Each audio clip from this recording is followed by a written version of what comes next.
सरकारी मित्रांनो, गेले काही दिवसापासून न्याय मागणीच्यासाठी दुसऱ्यानं तुम्हाला संघर्ष करण्याची आज वेळ आलेली. शासकीय कर्मचारी, निमशासकीय कर्मचारी ही महाराष्ट्राच्या प्रशासनाचे अत्यंत महत्त्वाचे घटक आहेत. त्यांना सन्मानाने जगण्याची भूमिका ही राज्यकर्त्यांनी घेतली पाहिजे. आणि ती घेतल्याच्या नंतर समाजाची सेवेची जबाबदारी आहे. शिक्षकाच्या माध्यमातून ज्ञानदानाची असेल, शासकीय ऑफिसमध्ये काम करणारा चतुर्थ किंवा तृतीय श्रेणीचा कर्मचारी असेल, त्याच्यामार्फत प्रशासकीय सेवेचं काम असेल, जे काम त्यांच्याकडे येतं त्या कामातून जनतेला, विद्यार्थ्यांना, विद्यार्थिनींना सन्मानजनक वागणूक आणि आधार ही देण्याची जबाबदारी तुम्हा घटकांची आहे.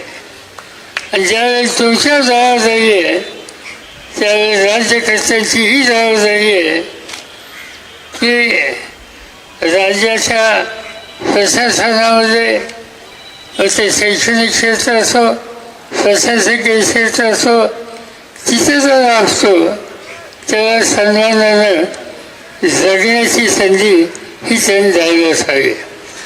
आणि हा दृष्टिकोन आम्ही लोकांनी नेहमी स्वीकारला. तुम्हाला लोकांना माहीत नसेल, पण एकदा 1980-81च्या साली असंच कर्मचाऱ्यांनी, शिक्षकांनी, शिक्षकेतरांनी महाराष्ट्रात एक आंदोलन केलं. वेळेचे असे आंदोलन चाललं. त्यावेळेच्या राज्यकर्त्यांनी त्यांच्याकडं वगैरेची भूमिका घेतली. मागणी काय होती? मागणी ही होती की केंद्र सरकार जे देतं ते महाराष्ट्राने द्यावं. आणि ती मागणी काही मान्य झालेली नाही. सुदैवानं राज्य चालवण्याची जबाबदारी माझ्याकडे झाली. आणि मंत्रिमंडळाच्या पहिल्या बैठकीमध्ये आम्ही निर्णय घेतला की जे केंद्र सरकार देईल ते महाराष्ट्र सरकार देईल. आणि ते आज अखेर फाळले गेलेले आहे. आता हा धोरणाचा भाग या राज्याने स्वीकारला आणि राबवला. आज त्याच राज्यामध्ये मला समजत नाही की सफा अनुदान ही काय भानगड आहे. तुम्ही वेतन द्यायचं, कष्टाची किंमत द्यायची, पण सफेतर्फे का? आणि ती सफाने द्यायची, ती मान्य केल्याच्या नंतर त्यासंबंधीचे आदेश हे काढायचे आणि तरतूद करायची. तरतूद न करता आदेश याचा अर्थ तो कागद कचऱ्याच्या फिरतीत टाकण्यासारखा आहे. आणि म्हणून राज्याची जबाबदारी आहे जे द्यायचं आणि देणं गरजेचं आणि योग्य हे फटक्याच्या नंतर त्यासंबंधीची पूर्ण तरतूद करून याबद्दल लोकांना न्याय देण्याची जबाबदारी सरकारला टाळता येणार नाही. आणि आज तुम्ही गेले काही दिवसापासून यासाठी संघर्ष करताय.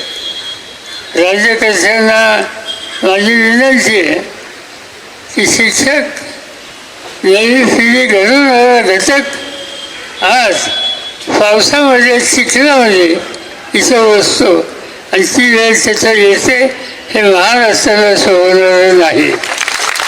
आम्हाला आज राज्य ज्यांच्या हातामध्ये आणि काल मला रोहित सावरांच्याकडनं समजलं की राज्याचे मंत्री येत आहेत. मला असं वाटतं की मंत्री येत आहेत, ठीक आहे, चर्चा करतील, प्रश्न सोडवतील, पण प्रश्न अद्याप सुटलेला नाही. याचा अर्थ आहे की आता राज्य सरकारला स्पष्ट सांगावं लागेल की बाकी कुणाच्याही बाबतीत कोणाची काही तक्रार असली तर त्याच्या खोलात मी जाऊ इच्छित नाही, पण ज्ञानदानाची जबाबदारी ज्यांच्यावर आहे आणि उद्याची महाराष्ट्राची पिढी ही तयार करण्याची नैतिक जबाबदारी ज्यांनी अंतःकरणापासून स्वीकारलेली आहे त्यांना संघर्ष करायची वेळ येऊन देऊ नका. लवकरात लवकर जो 24 ऑक्टोबरचा जी काही तुम्ही ऑर्डर काढली ती फोकल ऑर्डर ठेवू नका. त्यासाठी काय 1000-1200 कोटी लागतील, मला आकडा नक्की माहिती नाही, 1100. त्याची तरतूद करा, त्याचं द्यायला सुरुवात करा आणि या राज्यामध्ये शिक्षकाचा सन्मानच होतो या प्रकारचा इतिहास घडवा. हा आग्रह आम्ही जो राज्याच्या मुख्यमंत्र्यांना सांगू. मला असं वाटतं की हा तुम्हा सगळ्यांचा आग्रह हा योग्य आग्रह असल्यामुळे त्यांना याबद्दलचा निर्णय घ्यावा लागेल आणि त्या संबंधाची आग्रही भूमिका मी आणि आमच्या सगळ्या सहकार्यांनी या ठिकाणी घेतली जाईल. ज्यावेळेला तुमच्याकडे यायचा निर्णय झाला मला सूचना आली, लंके माझ्याकडे आले होते. म्हणजे काय करलं ते सांगितलं, किंवा माझा फाळणे तालुका, माझा मतदारसंघ, फाळण्याचं वैशिष्ट्य हे की शिक्षकांची संख्या जास्त आहे.